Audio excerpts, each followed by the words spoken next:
The Minnesota Wild podcast is presented exclusively by Acrisure.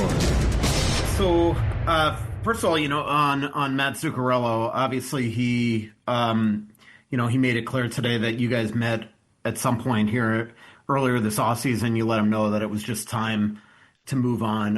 What led you to that decision? Yeah, I mean, first of all, Zuki's a wonderful guy. I can't say enough good things about Zuki as a person, first of all, and as a hockey player. I just have a ton of respect for his career, his game, what he's done in the game, and most specifically what he's done for the Minnesota Wild. He's been here a long time. These decisions they're really difficult. I mean, Zuki's got an incredible relationship with his teammates here. But coaches, me as the manager, I mean, I love Zuki. He's a great guy, and had a lot of fun with him over the years. He was one of those guys that wasn't afraid to jab the GM. So I'll definitely miss that. But we just kind of felt it was time just to go in a different direction, a little bit of a different look. We wish him nothing but the best. Like I said, he's a hell of a competitor, and we really loved having him. Do you, is part of this that you really do also want Kirill to sort of pull the Band-Aid off and start to learn to play with different wingers and as well? I mean, him and, Kirill and Zuki had great chemistry, and, it's just, we're going for something a little bit different. And, it's not really that. It's just, it's more about a big picture thing. And, Zuki's done nothing but help Kirill, on the ice and off the ice. They're very good friends, and I think, Zuki deserves a lot of credit for helping Kirill get acclimated to, the NHL and North America. And he's been a really good friend, a really good line mate. This is more of a big picture decision. Do you, so what do you do now? I mean, obviously it feels like today that you had your hands in a couple negotiations that maybe you pulled out of because of the prices or just you didn't land your player. So, obviously we see the free agents aren't exactly glamorous left. Do you have to go back to the drawing board in terms of trade options now? We've been involved in a lot of different things. Some didn't work out. Some we backed out of. Some we don't know yet. So, I can't get into specifics, that, but it's. It's a crazy day. There's a lot of movement, a lot of free agent signings, a couple trades. It's been a busy day. We're doing our thing. It's it feels a lot like last year, but we have to be patient. We have to try to get the players that we want, and not just push the panic button because we didn't do something today. Mm-hmm. Today's not over. Tomorrow's a new day. We still have a very good team as it stands today. We just need a couple more pieces, and we're very comfortable with where we sit. And just lastly, on that note, though, Bill, obviously, there is 50 goals and 150 points that went out the door. I mean, do you really feel like you can replace that either internally or externally? Or is there a concern that you're going to be lacking a lot of playmakers next year? Well, that was last year, and I get your point, but that was last year. There's no guarantee that was going to happen again next year. So there are other players in the league. There are other players still available. I see what you're saying, Mike, but I don't necessarily just look at it like that because you don't know what's going to happen this year. Thanks, Bill. Thanks, Mike. Go ahead, Sarah. Bill, I just had one question on Zuccarello. He just mentioned being disappointed in how it happened. Is that something that you wanted to shed some light on that part of the situation? Yeah, I don't blame Zuki. You know what? I honestly, I took way too much time after the season to reach out to him and communicate with him. That's on me. Zuki probably deserved better than that. When we did connect a couple weeks ago, we had a great conversation. He's a big boy. He understands that this is a business. I spoke to him today and wished him luck, and we had a good conversation. And hey, look, business is business. Personal relationships are that. And I reiterated to Zuki that it's always tough when it ends like this. It rarely ends well when you don't get to come back to where you're happy. But I hope it doesn't affect our personal relationship. But we have to run the business a certain way. And like I said, we wish him luck. And then with Pickard, what did you identify in him that you thought he could help solidify that position at the start of the season with Gustafson's recovery? Yeah, I mean, with Gus, going through his surgery and recovering, we feel Calvin is going to give us solid backup games, and you never hear a bad word about this guy. He's the consummate team guy and team player, and we feel very confident with the reports that we got on him that he can give us exactly what we need. We're really confident in that. Thank you. Thanks, Sarah. Go ahead, Jim Rich. Billy, with these big picture items that a lot of people are tying your team to, has that made this free agency period difficult for you to navigate? Because if X happens, then you have to make changes with Y, and so I can't really go grab this till I know what's happening here. Is that kind of what's going on right at this moment? I mean, yeah, I guess, yeah. We had things that we wanted to do that didn't come to fruition, but we have other plans as well.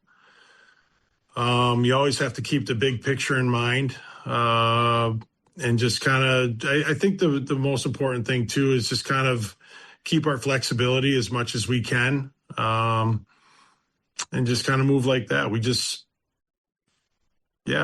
have to be patient and do the right thing at the right time. Does Quinn's deal factor into this at all, or do you have a pretty good idea of what his asking price is and where you guys are at with that? Is that no? Quinn's deal didn't have anything to do with today. Quinn's deal is Quinn's deal. We're going to get that worked out, and that's completely separate. Got it. Thank you, sir. Thanks. Go ahead, Joe Smith. Hey, Billy, just to follow up, I guess, what do you mean, by big picture with Zuccarello not coming back in terms of a philosophical change up front with what you wanted, or just different looks, or? Like I said, it's a different look. We're looking for something a little bit different. When I mean big picture, Joe, I mean about the team. Sometimes you go in a little bit of a different direction, and you don't always keep rolling back the same team. And we made a step last year, but we really feel that we can get better. That's kind of what it is. And I guess you said after the season you wanted to get better and take advantage of this window you guys have. Like, where do you feel you guys need to get better at this point? I know you've brought back some guys like Foligno and Bogosian, but where do you guys feel you need to get better still going next year? Yeah, and a lot of times too, it's not, Joe, it's not just getting better doesn't mean you just go out and get different players. We can get better players. I mean, I guess, but we have to continue to make strides as a team and continue to get better in all areas of our game. And, we took a step last year, a big step, but we have to, as a group, continue to to get better. And that, like I said, that doesn't always just mean signing different guys or going after, the sexy free agent. We can get better in a lot of different ways. And last one for me, I know you guys were patient last year and it worked out and getting Quinn have the flexibility during the year to make a deal. Is it still hard to be patient on July 1 when you see all your other teams that are kind of adding guys and different players and different in your division even too? Like how hard is it as a general manager who knows wants to be active to stay patient when you see all these names go off the board like this? Yeah, it's tough. I mean, I think I said the same thing last year. It's hard to sit by and, I don't want to say not be involved because we're involved. But again, I'm really confident in our team. We're a good team already.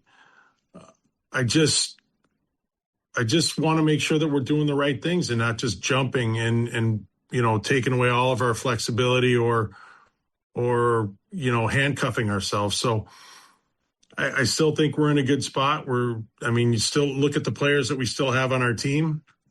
We're still very good. Go ahead, Justin Myers. Hi, Billy. I wanted to ask about Bogosian and just, what the benefit of having a summer off to maybe get fully healthy from the stuff that plagued him all last year. Do you look at that making a difference in bringing him back on a one-year deal? Yeah, definitely. I think that goes for everybody. Not just Bogo. Whether you have, an injury like he did or just your routine bumps and bruises, the summertime is important for, bringing your body back to good health and getting a mental break and just preparing for the next season. But, Bogo brings a lot of intangibles to the team. He's been there. He's won. He knows what it takes. He's got a big voice in the room, and when he's healthy and he's playing for us, he's really effective. And we're happy that he's coming back. Thank you. Go ahead, Chris Long. Hey, Bill. On a day like today, how do you balance what's best for right now with what might be best in the bigger picture a year or two on, considering who you have, who you might have, and where the salary cap's going? I'm sorry, Chris, can you say that one more time? Yep. Sorry. You got me? Can you hear me? I got you. Yeah. Sorry. I just wondering, how do you balance the what's best for right now with what might be best bigger picture a year or two on with who you have, who you might have, and where the salary cap's going? Yeah. I mean, like I said, it's not always the easiest thing. Patience is not always my strongest suit. If I'm ready to go, I'm ready to go. I have a great staff here that, sometimes one of their strengths is grabbing me and saying, hey, be patient, just take a step back. We have a big picture view. We have immediate needs and wants. And if we don't, if we strike out on one or two of those, let's not let it affect what we're trying to do, in the big picture. So I do have to work at being patient, and luckily I have people around me that really help me do that. Thanks, Bill. Thanks. Mike, do you have another question? Yeah, just Billy, back on Quinn. No, Mike, you're shut off. Back on Quinn, you've obviously had a bunch of conversations with Pat Brisson about other topics here in the last couple of days. Have you started a little bit more in depth talking about a framework for Quinn? You know what? Not really. Pat and I have talked a number of times. Quinn and I have talked a number of times. We all realize that there's so many things going on in the hockey world right now. That when the dust settles here, now we can really focus and give our undivided attention to Quinn's situation. Thanks. The best place to go for all your Minnesota Wild audio needs is the official Minnesota Wild podcast presented by Acrisure. everything Minnesota Wild related, including highlights, press conferences, players, coaches, general managers, and more. It's available on the official Minnesota Wild podcast presented by Acrisure. It's all just a click away at wild.com/podcast.